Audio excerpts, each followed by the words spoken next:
This is Cruise Radio. I cruise a lot, and I always sail with travel insurance. You should too. Get a free quote today at tripinsurance.com. Broadcasting from the tripinsurance.com studios in Jacksonville, Florida. This is Cruise Radio.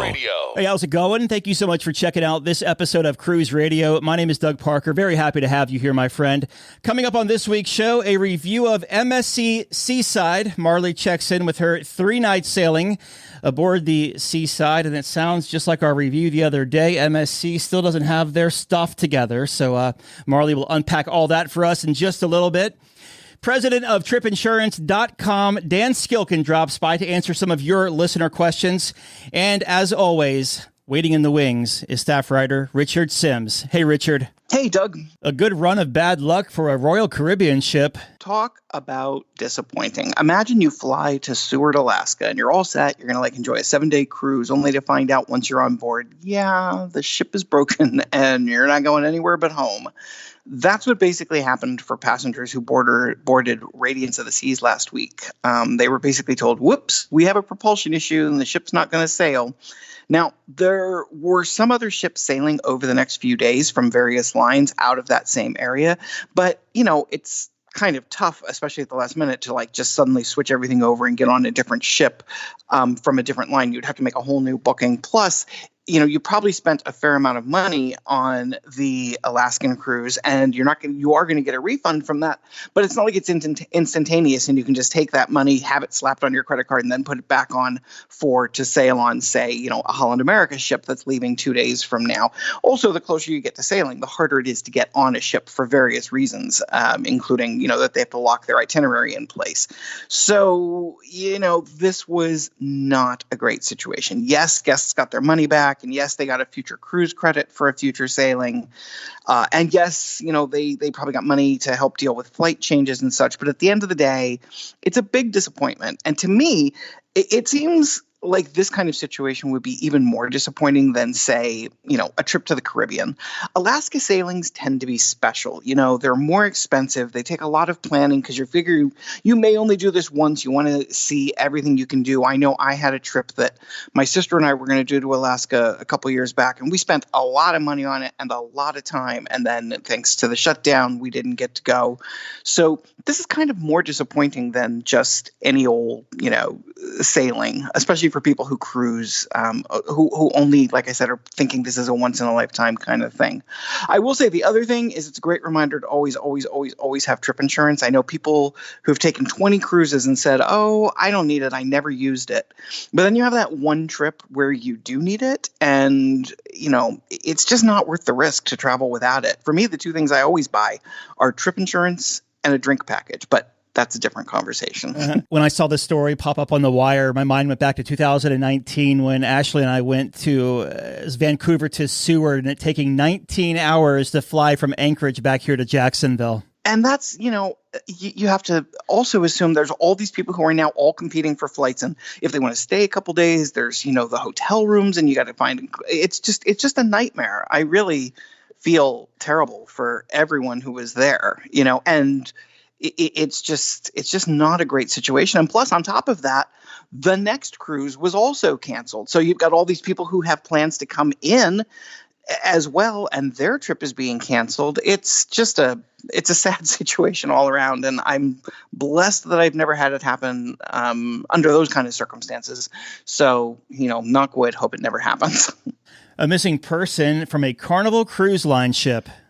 This is a little bit of an intriguing story because, this isn't your typical story where someone falls overboard, say, and, they search, but they don't find them, or they search and they do find them. In this case, the young man, his name was Kevin McGrath. He's 26. He was on the Carnival Conquest over Labor Day weekend, and the ship was going from Florida to the Bahamas. He was last seen by his brother at his cabin around 2 a.m. He was supposed to go the next morning and meet the families, as they disembarked, and he never showed up. And they did a search of the ship and couldn't find him. And they looked at the security footage and they have no evidence that, he went overboard or anything. So at this point, and, we have no idea, this could change by the time someone listens to this, but as of right now, he is a missing person. It's like something off of, In Search Of or some mystery show, because there really is no clue exactly what happened to this guy. Yeah, such a bizarre story. I can't wait to see how it unfolds. Like, I want to hear the end of this story. I want to know, was he hiding somewhere on board really, really, really well, or did he go overboard? Or did he just somehow get off the ship and nobody noticed? Like maybe there was a glitch in the software that you use to get off the ship and they scanned his card and he got off the ship, but it didn't register him getting off the ship. It's really intriguing to find out where this guy really is. Yeah, a lot of moving parts here. So the weather has caused some interesting disruptions, not only here in the Caribbean, but up in Bermuda as well. The joys of traveling during hurricane season. You basically have to be prepared for anything. The weather messed with a bunch of sailings, although in some cases it was probably a good experience for guests. For example, the Norwegian Joy wound up having to stay in Bermuda a day longer than expected, which I'm sure thrilled a lot of people on board. Woohoo, another day of vacation. Of course, those on the next sailing probably weren't happy because it meant their cruise was getting cut short by a day. Carnival Paradise also saw its sailing out of Tampa impacted when the port was closed for a while. So as a result, those guests got an extra day on board, and just like with Joy, those on the next cruise wound up losing a day. What was different in that case and made this kind of a unique scenario was that was only a 3-day sailing, I think it was, to begin with, and it was supposed to make a port stop, and it actually got turned into a cruise to nowhere. Now, why that's so, kind of interesting to me is cruise to nowheres are illegal. They up until about 12 years ago, cruise lines did them all the time. But then this old maritime law that hadn't been in effect for years and years and years, they for some reason decided to put it back into effect. And that law basically says any ship leaving an American port has to touch foreign soil before it comes back. And so you can't do a cruise to nowhere because, you can't just go out in the ocean, do a loop-de-loop and come back anymore, which is what my first cruise to nowhere did. It was an overnighter. So there are certain circumstances, extenuating rare circumstances under which permission can be granted to do a cruise to nowhere. And that's what happened here. So these folks ended up doing, a day shorter and doing a cruise to nowhere. They did not go to a foreign port and then came home. Obviously, each of these impacted cruises meant people had to change flights home, or those who were suddenly in Tampa with an extra day to kill had to find hotel rooms. And again, just like the story at the top of the show, this is another reminder, how many times a week do we have to tell people get cruise insurance? Because it really, really, really, like I said, you may never use it. God willing, you never use it. But the one time you do need it, you want it to be there. Now, these kind of expenses probably aren't all that bad. Like, you have to spend a night in a hotel or something. Not that bad. But get airlifted off a ship, and you're looking at like $25,000 out of pocket if you don't have insurance. So get a policy, make sure you know what it covers, and, always have one. I'm just picturing a cruise to nowhere, like back when you did it, just being 3 days of total debauchery. Is that what it's like? It was awful. I will tell you this. That was my very first cruise. I wanted a cruise to nowhere to see if I would get seasick because I wasn't really sure. I had never, done anything like this. It was an overnighter. It was Valentine's Day, as I recall, or Valentine's Day weekend. And I remember at one point seeing one of the crew members who was a bartender, kind of go behind the scenes where nobody could see them, but I was sort of standing nearby. I saw them crying because people on this ship wanted nothing but to get as drunk as they could on this one night trip. It was basically a booze cruise. And it was a lot. I mean, I had a great time, obviously, and it was the beginning of my cruise experience, and I've been doing it ever since, and I love it, and I do wish Cruise to Nowheres would return, because I think they are a great introduction to cruising, but yeah, I felt bad for the crew, that's for sure. Disney Cruise Line has detailed their upcoming ship, Disney Treasure, due out next December. A lot of the same, but also some things different.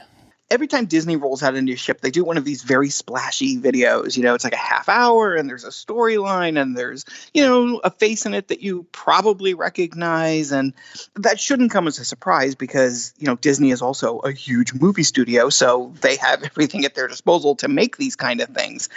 And on a side note, it's interesting that we're seeing a lot of other cruise lines do things like this. Norwegian puts out a series of videos for each of their new ships, and the making of an icon series that Royal Caribbean has been doing. And I really think a lot of this was inspired by Disney, who has been doing this for several years now. Anyway, even though the Disney Treasure won't be out until December of 2024, this week we got a sneak peek of what will be found on board. Now, I have to say, I usually love these things. I love these videos and they're always fun, but this one didn't do it for me. The whole treasure map concept was kind of weird and confusing, and some of the renderings, especially of the atrium, looked a little janky, especially since there are way better pictures out there, renderings of what this is going to look like. There are way better out there than what they actually ended up using in the video. So that seemed odd to me. But we did learn a lot. For example, there's going to be a new Marvel-themed dining experience. So, the Marvel's all the rage. That's going to be a big hit. And, of course, Marvel and Disney have this whole partnership thing. There will also be a Periscope pub inspired by the submarine that was featured in 20,000 Leagues Under the Sea. And this is the first time that Disney has taken a theme park ride and incorporated it onto the cruise ship, because you might remember years ago there used to be a 20,000 Leagues Under the Sea ride where you would go on the submarine and you would look at the undersea life and whatever. But this won't be the only example of a ride inspired venue, because the ship is also going to have something called Skipper's Society Lounge, and it's based on the very famous attraction, the Jungle Cruise. From what they were saying, it sounds a lot like they are going to be having their servers making a lot of the same kind of jokes that people either love or hate when the skippers make them on the Jungle Cruise, but that looks kind of fun. The Treasure is also going to feature venues and shows inspired by some of the more modern Disney films. Like, a lot of the times, the things we see are based on older movies and older characters like Mickey Mouse, Minnie Mouse. But here we're going to see stuff from films like Coco. They're doing a whole interactive theater dining experience built around the movie Coco. There will be things built around Zootopia. The Aqua Coaster will feature a whole new storyline. In other words, there's a lot of new stuff on here, but you're right, it is in some ways similar. Like the atrium is basically the same atrium you see on other ships, except this time it's built around Aladdin. The Treasure, when it arrives, is going to do a 7-night Eastern and Western Caribbean sailings out of Port Canaveral. And I have yet to do a Disney cruise, but I really, whether it's this one or one of the other ones, I really want to do that in the next year or so. It's always a little off-putting because Disney cruises are more expensive, but they don't have a casino, and I figure that's how I'll counter the, yes, I'll be paying more on the cruise, but I won't be spending money in the casino, so we'll see. If you want to do a deep dive into Disney Treasure, check out a couple of resources out there. There's the DCL blog podcast with Scott. There's the DCL Duo podcast. Also, Chris has the DCLCruisingDad.com. So a lot of good resources if you're looking for some Disney cruise information. And with that said, we'll move on to the last one here, a big rescue at sea. Yeah, we hear these kind of things all the time. And if you don't follow Captain Kate on Instagram, you really should. She's really entertaining and very smart and puts out fun videos and informative videos and great videos. In this case, we found out that the Celebrity Beyond, the ship she is currently helming, was called upon to assist in a rescue of, I believe there were 20 people trapped on a fishing boat. And now they did not have to go and bring those people on board. This was a case where they were basically used to provide shelter. Now, we hear a lot about how ships are blown off the moorings because, the side of a ship is sort of a giant sail. And so you hit that just right with some really forceful wind. And it creates an effect that sometimes causes the ropes to snap and takes the sea. Well, here they did just the opposite. They wanted to use the ship as a barrier to help provide protection as the people on board the ship were being rescued. So once again, this is a situation where maritime law basically requires any ship that is in the area of another distressed vessel to render aid if it's at all possible or if they're called upon to do so. And, the captains are always happy to do so. In this case, it didn't impact their ultimate itinerary at all. Sometimes we do see things impact, because it might take longer than expected. But it didn't in this case. Everything went on and they got to do their good deed. Listener question comes from Don over in Stillwater, Oklahoma. He's sailing on Celebrity Apex this winter, and he's now very confused about all the changes in the Celebrity Cruises camp. Aren't we all? I have to say, my friend Barbara Foster had a conversation with basically the people at Celebrities. She's a travel agent, and so she kind of went to them and was like, I have a lot of questions from my customers. Can you help me sort this out? And she provided a lot of really good information because there's quite a bit of bad information making the rounds. So let's talk about a few of the changes that they've made. Like, for example, people heard that those in the Aqua Suites and the Aqua Sky Suites, that they were going to be losing, they weren't going to be getting the nighttime canapes that are left for you at the end of the day. And that's not true. They're going to be giving you the option to say, I don't want them, which is great. I can't tell you how many times I've been on a cruise ship and I always tell them I don't want the chocolate covered strawberries, and they always wind up in my room. And if I can't give them away, I have to throw them away, and it's such a waste. The other thing that there's been a lot of talk about is the butler situation. So here's the scoop on that. Even though there are rumors that basically butlers are going away or that nobody's going to have dedicated butlers, none of that is actually true. What's happening is those in Celebrity Suites and higher will still have a dedicated personal butler. Those in Aqua Suites and that in that range, they will instead have a butler team. And the way this works, at first I thought that sounded I didn't like the sound of it, but the more I think about it, the more it makes sense to me how it works. So if you are staying in these type of suites and, you have the retreat, you have concierges who are amazing, and all you do is you call them and you tell them what you need and they make sure it happens.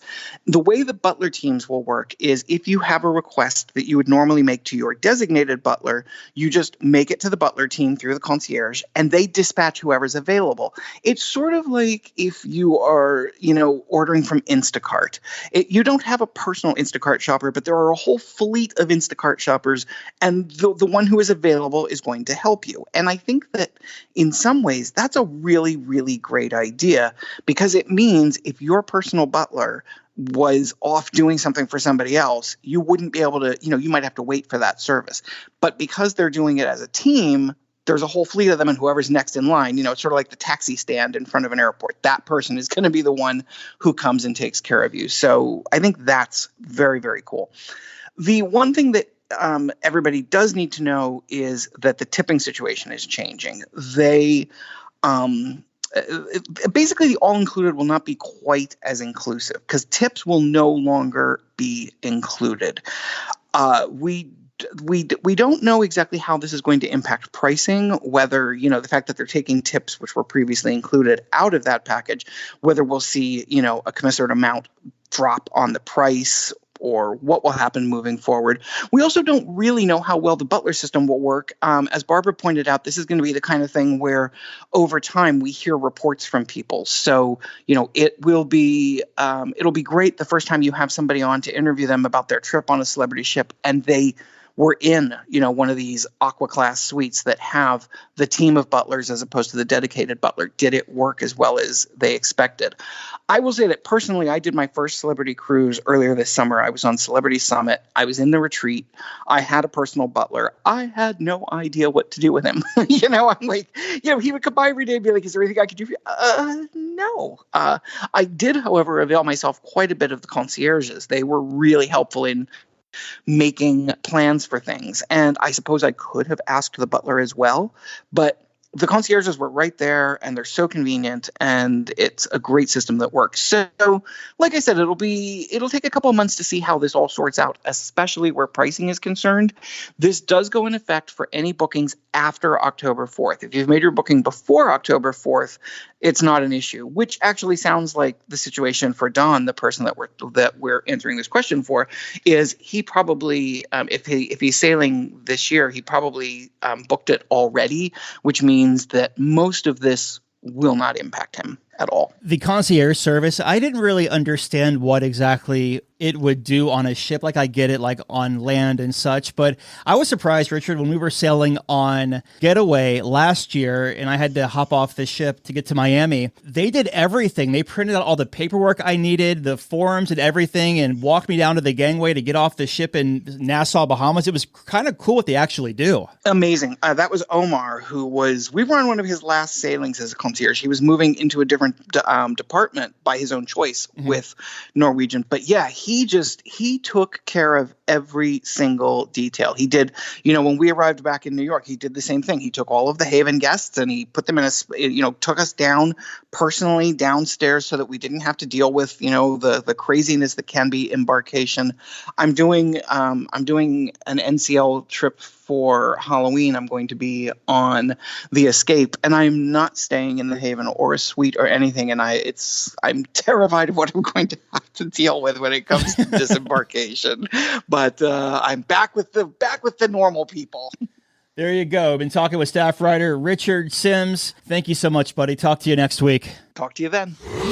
You're listening to Cruise Radio, America's trusted voice of the cruise industry. A big question we get at Cruise Radio is, how do I know if I need trip insurance? Simple answer. If you're getting on a plane, taking a road trip, or getting on a cruise ship, you need to have travel insurance. Hey, it's Doug Parker from my friends at tripinsurance.com. Not only does tripinsurance.com protect your vacation investment, but it also gives you peace of mind in case anything were to go wrong on your trip.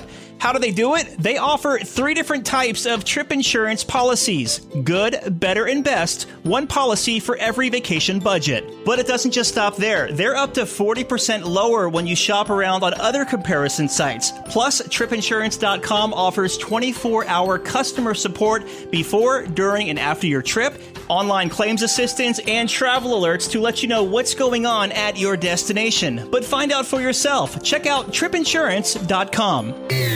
Just back from a cruise? Let's talk about it. Email Doug at cruiseradio.net. Marley and her family just returned from a 3-night cruise aboard MSC Seaside out of Port Canaveral, Florida. Now, this was a 3-nighter, as I mentioned, but also with their 10-week-old newborn. So excited to hear how this is, because Marley, if I'm not mistaken, this is like one of the MSC's the only cruise line that allows children that young. Is that correct? It is. From what we did our research, that's all we could find was MSC. Okay. Well, and also welcome to the show, Marley. Thank you. Yeah. So let's get some pre-cruise thoughts here. Let's take a step back. So what made you want to take this 3-nighter out of Port Canaveral, and where are you based? So my husband and I are based in Lakeland, Florida. So it was a quick drive over to Port Canaveral. We are avid cruisers, so we wanted to find something very short that we could do with our newborn.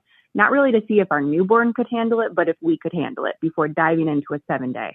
All right, so you make your way over to Port Canaveral to embark MSC Seaside. Which terminal is MSC using over there at Canaveral? They're right next to Disney. Okay, so that's like the NCL terminal, I believe, normally. You go to embark the ship. How was the embarkation process, and how much was like the pre-check-in process involved before you got to the pier? Like, how much paperwork did you have to do in advance, and how much did you have to show at the actual pier once you got to Canaveral? So for paperwork, they had you print off a kind of like a COVID questionnaire, but when we got to the pier, they didn't ask for it.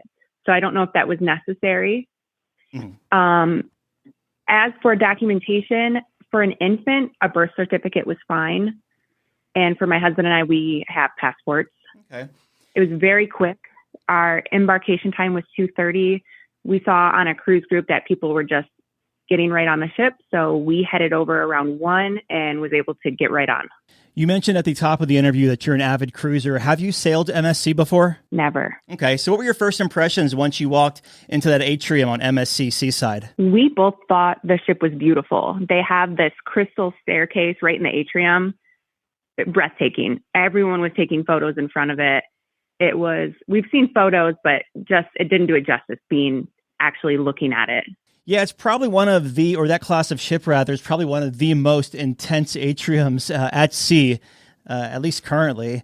And you make your way to your stateroom. Of course, it was you, the husband, and your newborn, the 10-week-old. Now, when you get to your stateroom, I want to ask you, I guess, one, how was it over the 3 nights and what kind of stateroom was it?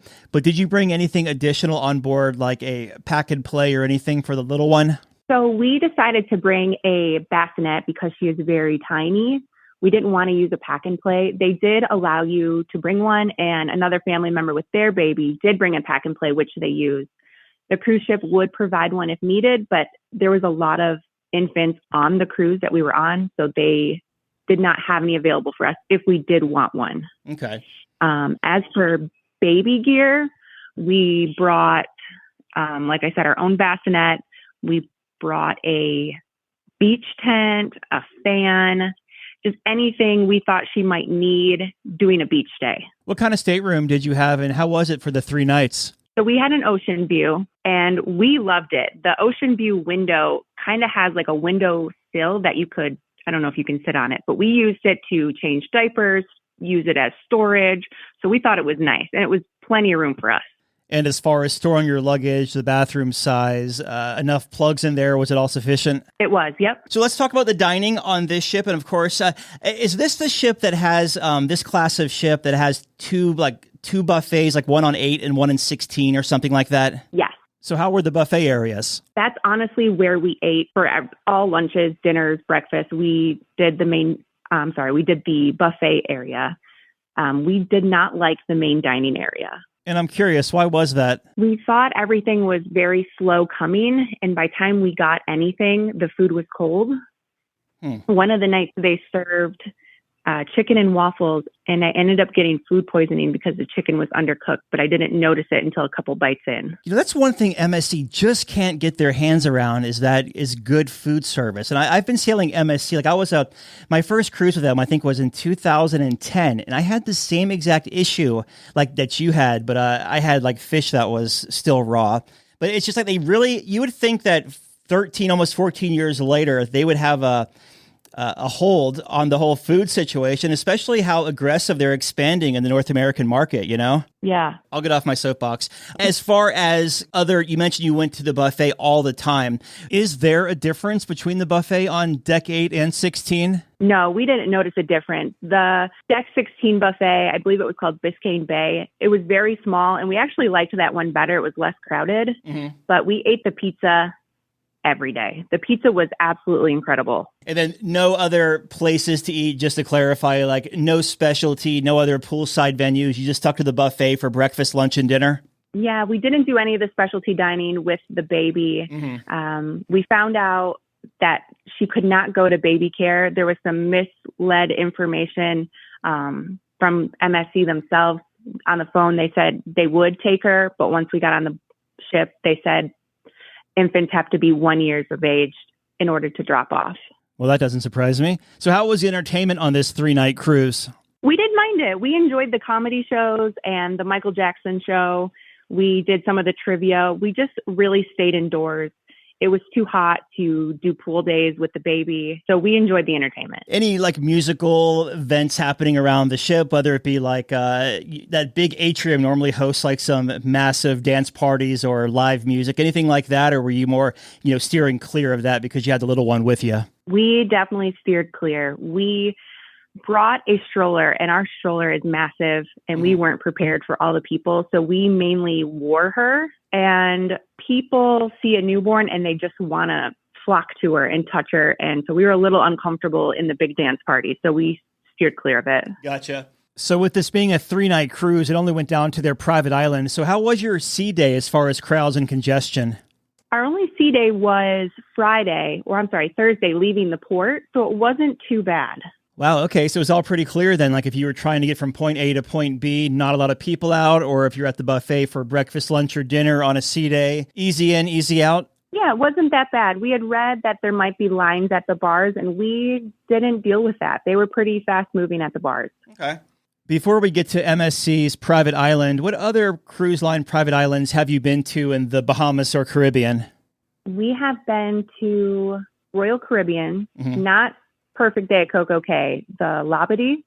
We've been to Half Moon Cay, Disney's private island, and also Norwegian's private island. Okay, so you've basically been to almost about all of them. So how does Ocean Cay compare to the rest? There wasn't a whole lot to do, but with the baby, it was perfect. It was very calm. We loved how calm the water was in the lagoon. As for adults, if we didn't have the baby, we would be bored with the lack of excursions or just something to do on the island. I'm curious, how was the shade there? Because I went there on opening weekend. So we're talking like back in 2019, the palm trees, everything was bare. There were no leaves on anything yet. Has the vegetation developed where you could have shade under a palm tree or a tree if you want to, if you're out by the beach or whatnot?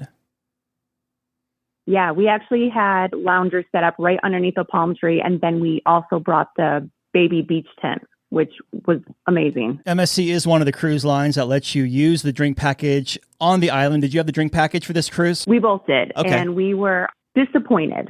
Oh, I can't wait to hear this. Why is that? So MSC is an Italian cruise line, from what we've heard. And they offered Aperol Spritz and a Hugo Spritz, which is my husband and I's favorite drink. They didn't have Aperol the entire cruise. And for a Hugo Spritz, it's Saint Germain and Prosecco, and they didn't have any Saint Germain.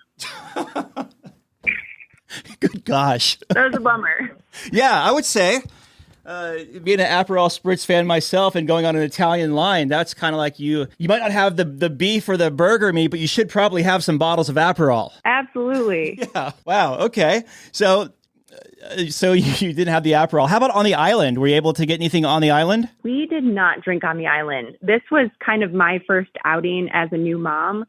So this was kind of my first drink, my first everything. So we were taking it easy. You didn't let your hair down too much is what you're saying. No, I did not. Gotcha. So now, was this like a late night? I know that MSC does a lot of late night sailings or overnight sailings at the private island. Did you have one of those? Yeah, we spent the night at the island.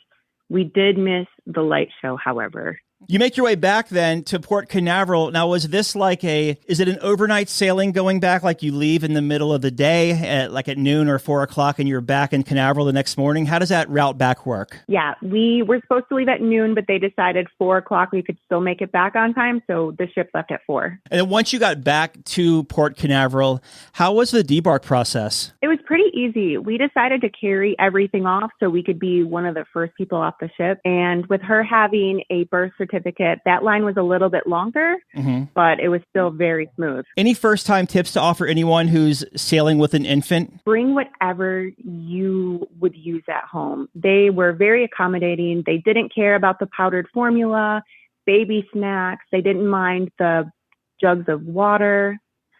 They were very nice about having a baby. They were all excited.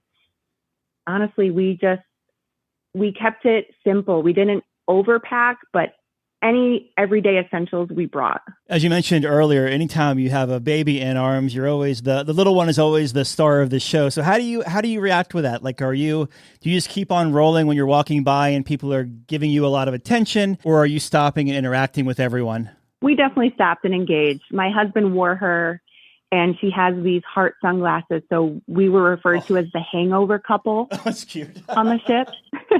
How was your interaction with the customer service on board, whether you had to go to the guest relations desk or the bar service or even your cabin steward? We never met our cabin steward, but everyone else was very nice. The only one instance we had was in a gym. On the very first day, my husband wanted to check it out because we are avid Peloton riders. So we wanted to check out the cycle class.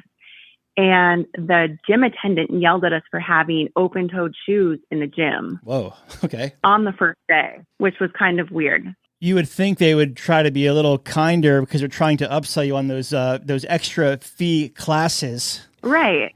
Looking back here, what was the biggest highlight of this cruise for y'all? I think just experiencing something new with a baby, because we've cruised so many times. And when you do something with a little one, it's a totally different experience. Do you think you'll sail MSC again? No. So we had a European one booked for June of 2024. And when we got home, we immediately canceled it. The beds were absolutely terrible. I slept on the couch the whole time and just gave my husband the bed. And that was something everyone seemed to be complaining about on the ship was the beds.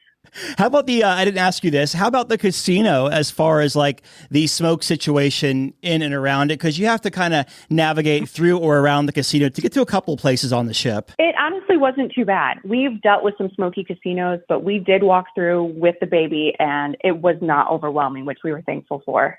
Awesome. Well, in your final thoughts here, Marley, of MSC Seaside. Well, it is definitely an affordable cruise line, which we have come to find out with having a little one. A lot of cruise lines are charging a lot of money for an infant, and MSC seems to be the cheapest cruise line out there. So for your money, it's definitely worth going and checking out, especially if you want to have a vacation with your little one and you're on a budget. I do think it's a great option. Just pack your own Aperol next time. Absolutely. If you go again. We've been talking with Marley about her 3-night cruise on MSC Seaside out of Port Canaveral. Thank you so much for stopping in and giving us this review, Marley. We appreciate it. Well, thanks for having me, Doug. Have a question or a comment for the show? Send an email or voice memo to doug@cruiseradio.net. And here to answer your listener questions is president of tripinsurance.com, Dan Skilken. Dan, welcome back to the show. Thanks, Doug. It's great to be on. Our first listener question comes from Raleigh. He says, there are some aspects of a trip insurance policy that are only available if you take out your policy within 14 or 15 days of your initial deposit. However, I rarely, actually never, have all the other details finalized and book at the same time I book my cruise. Can I modify my travel insurance policy after the 14-day window to add additional trip details?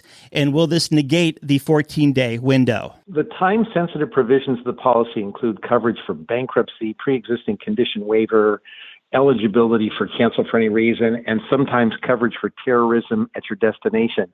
The big one is the pre-ex waiver. Even if you don't have a pre-existing condition, having the pre-ex waiver will speed up claims processing if you need to file a claim. So buy your travel insurance within 14 to 15 days of booking your trip, and you'll get a better value because it'll include all these coverages. You might as well take advantage of that. And use the trip cost per person that you book today that's subject to the cancellation penalties. Once you make additional travel arrangements, include those in your policy's trip cost, but only if they're subject to cancellation penalties. All you have to do is just send a quick email to us at support@tripinsurance.com with your new costs and a convenient number. We can reach you during business hours so that we can adjust your policy. You just pay the premium difference. There's no penalty for doing this. It'll cost the same whether you purchase the policy with that total up front or updated the policy. And modifying the policy does not void the 14 or 15-day time limit. You still get all of those provisions. If your trip costs go down, let us know, because if your premium's lower, we refund the difference.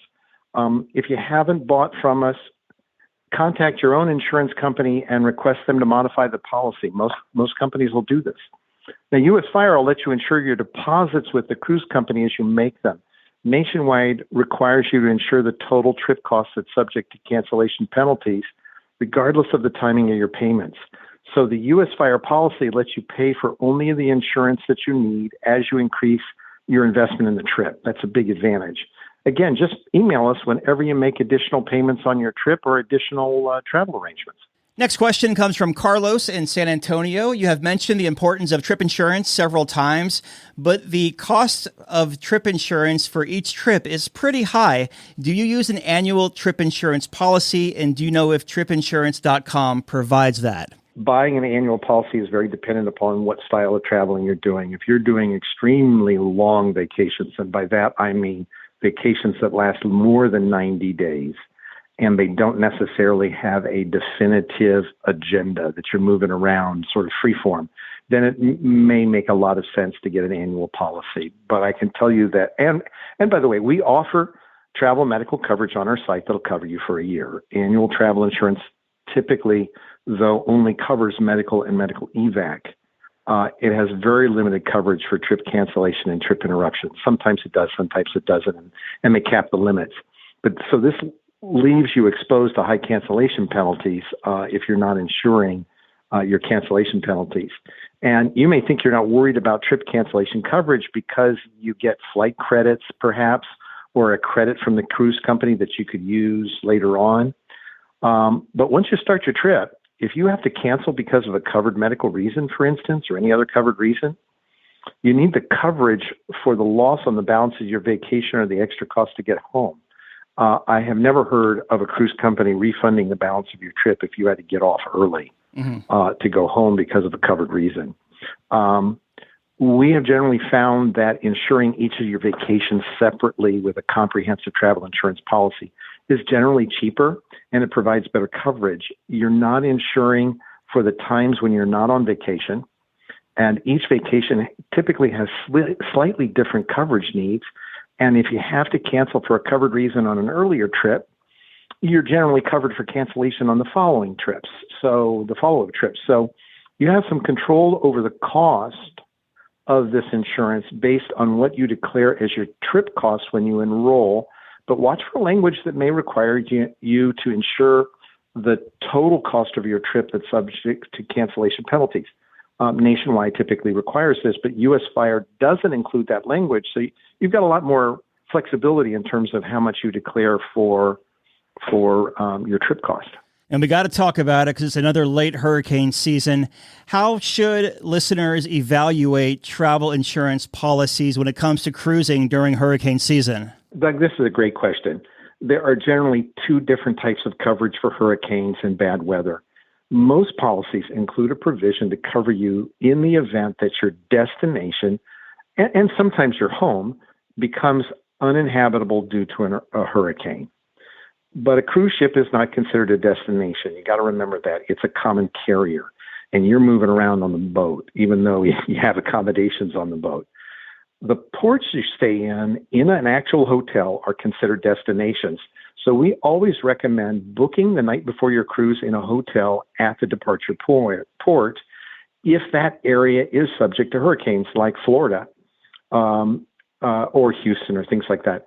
That makes the port a destination for the definitions in the policy. And this is important because then that language will kick in if a hurricane hits an area and you're having trouble departing. But there's also a second provision in the U.S. Fire Gold and Platinum policies that cover you in the event of a hurricane warning to the destination or area that you're traveling. Now, this can be really useful with a cruise ship, as you can imagine, because the moment they issue a weather warning and advise not to travel in the area, you're now covered as a covered reason for cancellation. So this provides much better coverage for hurricanes. Take a look for that language in the plan, but make sure to buy your policy as soon as practical after you book your cruise, because this is going to provide better hurricane coverage. Because if you purchase the plan after the storm is named, they consider the hurricane a known risk and they're not going to cover any loss from it. And another question we get a lot here is, are we required to buy the travel insurance policy from the cruise line or from the travel agent or from the tour operator?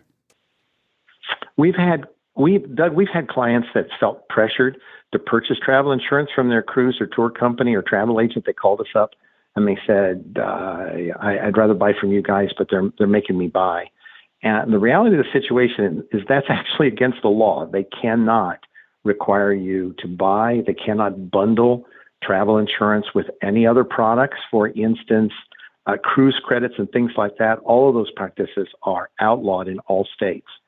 The best strategy here is you've got time to add the insurance, and the easiest way to handle this is to just tell your travel agent or the cruise company that you want to do your research on travel insurance before you add that to your booking. Get the price from them, get whatever documentation they can provide you so that you compare, and then go to a comparison site like tripinsurance.com and see what your options are. The travel insurance you buy from the cruise company covers only what you book directly with them. If you book your own flights, they're typically not covered by that insurance policy. And the cancel for any reason portion that you're getting from them is typically paid as a credit for future travel, and you're not covered for bankruptcy. You can insure all your travel arrangements, including what you booked before and after your cruise, and your flights with a third-party policy that provides you better coverage at a better price. The policy also covers extra costs if you miss the boat due to a covered reason. And the cancellation coverage is going to pay you cash, not credits. See, and that's where the lack of education comes from, because when you're buying a number, you're calling the 800 line at the cruise line, you're buying the cruise, you're buying the travel insurance package through the cruise line. They're telling you what you want to hear. Yeah, it's covered. This is covered. But as we saw with Carnival Paradise being stuck at sea and all those people getting screwed out of their hotel reservations and flight changes, it didn't cover all that. It only covers your cruise portion, nothing outside of your cruise. Doug, what you got to do is watch very carefully. Most of the time, the policy that you're getting from the cruise company is covering the travel provisions that the cruise company is providing. Mm-hmm. So if you've booked 100% of your travel through the cruise company, including your flights and the cruise, those are typically included in the cruise insurance. But again, you got to watch the fine print, because if you cancel, they're going to pay you credits for a future cruise, for instance, or you're going to get credits from the airlines. It's not explicitly clear that I'm going to get actual cash back from the policy if I do that. But anything that I've booked on my own, I want to add some hotels before, afterwards, or I want to do my own flight, those are generally not covered by the insurance that you're getting from your cruise company, because they didn't make those travel arrangements. It's for the same reason, for instance, your credit card company, if you're relying on credit card and, travel insurance that you get from your credit card company, anything that you don't put on that credit card is not necessarily covered by their plan either. So this is just a matter that you just got to be careful about how you're booking this and what you're doing. Typically, when you go to a third-party site, you can ensure your cruise, your flights, your hotels, even your excursions are included. And in fact, there are provisions in our plans that will cover you if they change the itinerary for the ship and you lose the money that you prepaid on the shore excursions that you booked directly. That sort of stuff is covered by a third-party travel insurance policy that may not be covered by the cruise company's policy. As always, Dan, I sure appreciate this. If any of our listeners have a question about their upcoming trips, how can they reach you? Doug, they can send us an email at support@tripinsurance.com. We're always here to help, even if they haven't bought their travel insurance from us directly. Hey, send us an email. We're happy to help you in any way we possibly can. All right, Dougie, let's see what we got for you, buddy. Cruise Radio is produced at the tripinsurance.com studios in Jacksonville, Florida. Get cruise news, ship reviews, and money-saving tips every Thursday on Cruise Radio. If you've enjoyed this episode, please subscribe to the show. If you want to help spread the word, give Cruise Radio a 5-star review. Find Cruise Radio where you listen to your favorite podcast or online at cruiseradio.net. I'm your announcer,